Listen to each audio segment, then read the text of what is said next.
Welcome to our Connect Church Discipleship podcast. We're glad that you're back with us. This is season 2, episode 11. We're continuing learning about ordinances and disciplines that are part of the lives of believers. Last episode, we looked at the discipline of prayer. Today, we'll look at the discipline of fasting. I want to welcome back Riley Briggs and Megan Amendola. I neglected to mention, and so I have to issue official apology here, that Megan is my wife in our last episode. So if you did not know that, now you do. Consider yourself informed. But ladies, thank you for taking the time to be a part of us. We did mention that Riley is our Connect Kids director, and my kids just love being a part of it. So thank you for all your hard work there. And Megan is also part of our staff, serving in our nursery as well as in Connect groups and our staff leadership. So thank you for all that you do in the church and for our kids as well, but in a different context than Connect Kids. So yeah, I think we covered everything in there.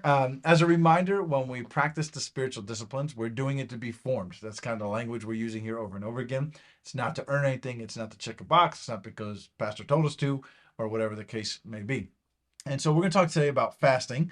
And it's easy to maybe lose the idea of formation during fasting because we get so hungry and we're just kind of thinking about, I want to eat. Just to define fasting, it's separating from food in order to seek the Lord. We're separating from something that we need in order to see the greater need of being with Jesus, right? So even as we feel that hunger pain, it's reminding us, I need Jesus even more than that. And so, ladies, what has been the biggest challenge to you when trying to practice fasting? I have kids now, so I have to think about feeding them Mhm. because they're not going to necessarily fast the Sure. way we would as adults. So that's kind of been hard in the last couple of years, kind of balancing that. And then also when I'm at work, me and my coworkers eat lunch together. So sometimes it's am I just not going to eat, or do I have to explain why my lunch looks totally different if I'm doing just abstaining from certain foods? So that's been challenging. Absolutely. Well, I'm an extreme picky eater, so I struggle with which foods I am able to eat, and I'm also very active as a swim instructor, so it's difficult for me to commit to something like that. sure. Great. And those are real challenges, right? That you guys brought up. There's our lifestyle, right? As a swim instructor, you need some calories, right, to be able to do what you got to do. And then one of the challenges you highlighted, Megan, was the social part of it, right? Like if you're working in a place where people regularly eat together, like how do you navigate that, right? So those are definitely some challenges that are for real in us. But let's talk a little bit about formation, right? If we're saying these disciplines are to form us, how does fasting form us to be more like Jesus?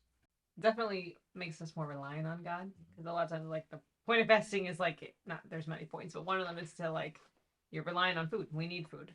So when we're not eating, then our dependency needs to come from God and not necessarily from the food.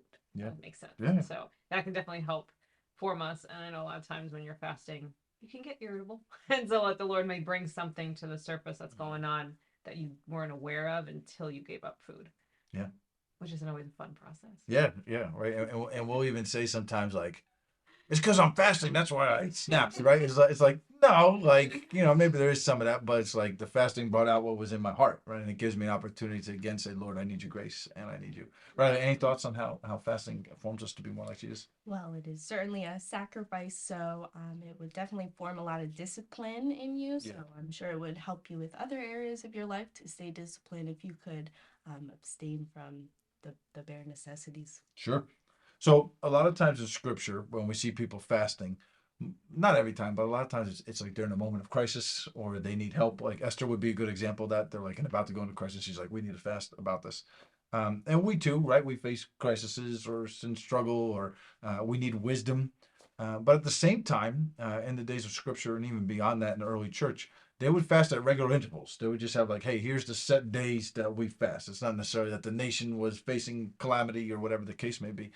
And so there's this tension of like, yes, God does respond to our fasting, but at the same time, we're not doing it to get something. So how do we keep our motives pure in that? Like, how do we make it so it's like, hey, God, I fasted today, so now you need to tell me what decision to make, or you need to fix this situation. Like how do we navigate some of those things? I don't do this, but I think it's a good thing to do, would be to make fasting more consistent in your life. I definitely am one of those people who fast when I want to make a decision about something, or if the whole church is doing something at the start of the new year. Mm-hmm. But to make it a consistent time, then it's not you're fasting to get something from God. Because I feel like a lot of times at the beginning of the year, you're doing it to like set the stage for the whole year. And Yeah. if you're obviously trying to make a decision, but if you're just doing it regularly, it would be more about just shaping you as opposed to trying to get something out of Sure. God. So I definitely am not doing that.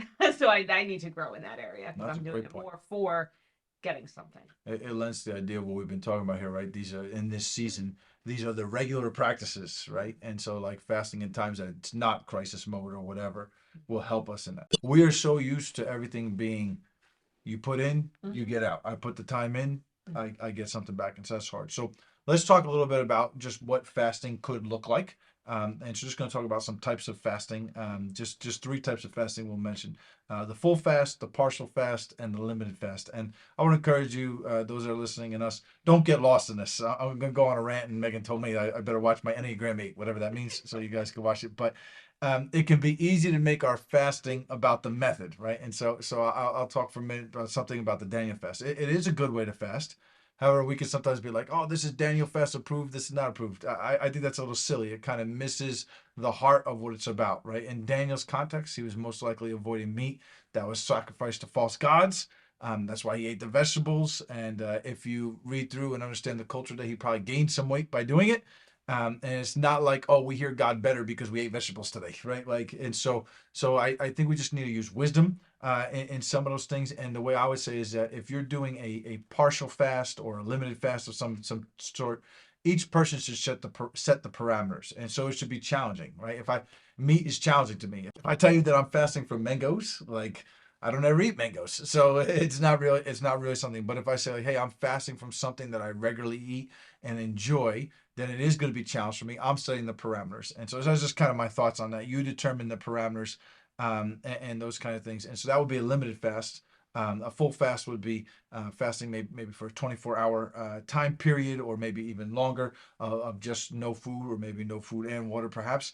And then a partial fast, sometimes people do maybe like from a sun up to sundown, or just fasting lunch or a certain meal in that. All right, so those, don't get lost in the how to. Like there's a lot of options in that. But question to you, ladies. Imagine that someone said to you that in order for fasting to be really biblical, it has to be from food. Would you agree or disagree with them? So I agree because if you're using the word biblical, the only biblical fast in the Bible did have to do with food, but it doesn't mean that fasting from other things can't draw us closer to God and help us. So I tend to like to combine it. Like when we're fasting as a family, we try to like reduce the media that we're consuming. Um, but I also know that when I was younger, I was scared of fasting. So when I was a teenager, I was like, I'm not going to do this. Like, this is weird. So I would fast from other things, and the Lord still used that. But I think it wasn't until I got older that I understood like the biblical part really is food. Okay. Right. Any thoughts? I agree with what Megan said. The Bible doesn't speak about anything like a social media fast, but like you said, it can definitely be a very special tool to help people grow and refocus on the Lord. So I don't think it should be discounted as a type of fasting. Sure. Yeah, I think something I like to think about is there's a way that food hits us that nothing else can, right? Like sure, it could be hard to be without some of the other things that we might enjoy, but food just really, like, it really forces us to focus on the Lord. And so some great answers you guys gave there. And so just like in the discipline of prayer, we saw Jesus as the model, and fasting as well. We saw that Jesus fasted 40 days in the wilderness. We could probably assume that he fasted at other points as well. He probably had some type of regular discipline of that. Just some final thoughts when fasting. Number one, redeem the time. If I fast, but I don't actually spend any extra time with the Lord, like I'm like, hey, yeah, I fasted, but I didn't open my Bible or pray or whatever, then I probably missed it. And so that's a great, fasting's a great time to maybe go take a prayer walk, or even to serve other people. Could be a way of even communing with the Lord during that. Secondly, keep it private as much as possible. You mentioned before about your coworkers, right? Jesus teaches in Matthew 6 about it not being for show. And I don't think that means that we can never tell anybody that we're fasting. Like if a coworker asks, I don't think I got to lie to him and be like, I'm not fasting because Jesus told me not to talk about it. But I think it's like, I'm not doing this show. I'm not trying to draw attention to it. I'm not trying to get that reward. I'm trying to get the reward of God transforming me in my life. And then the third thing I say is have routine, but avoid routine. And I know that sounds like backwards, but like I think it's good to have regular times that we fast, but then also like change it up because we get into a rut and it can be easy just to do it, just to do it. As with all these, we're just kind of scratching the surface. There's so much more.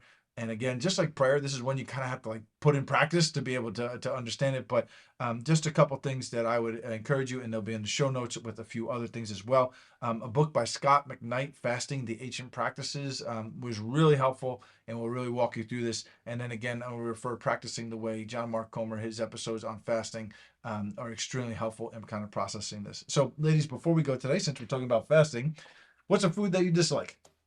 Green beans. Very specific. I like that. So I really like a lot of foods, but anything coconut, no, I'll fast from that any day. Interesting. I did not know that about you. Do we ever have anything coconut in the house? No. Nope. No. Maybe we should. No, not anymore. Nope. But all right. So you're not gonna eat like a Mounds? No. Oh no. No? No. That's very disturbing. I think coconut tastes like sunscreen. Like sunscreen. Well, Riley, do green beans taste like sunscreen? No, I couldn't even describe the taste. All right, ladies, thank you so much for being with us today. If you're watching with us, please, or listening, connect with your disciple. If you have a question about fasting, you could ask them, or maybe share with them a way that you want to try to start practicing fasting in your life. And then come back for our next episode as we learn about the spiritual discipline of Sabbath. Have a great day.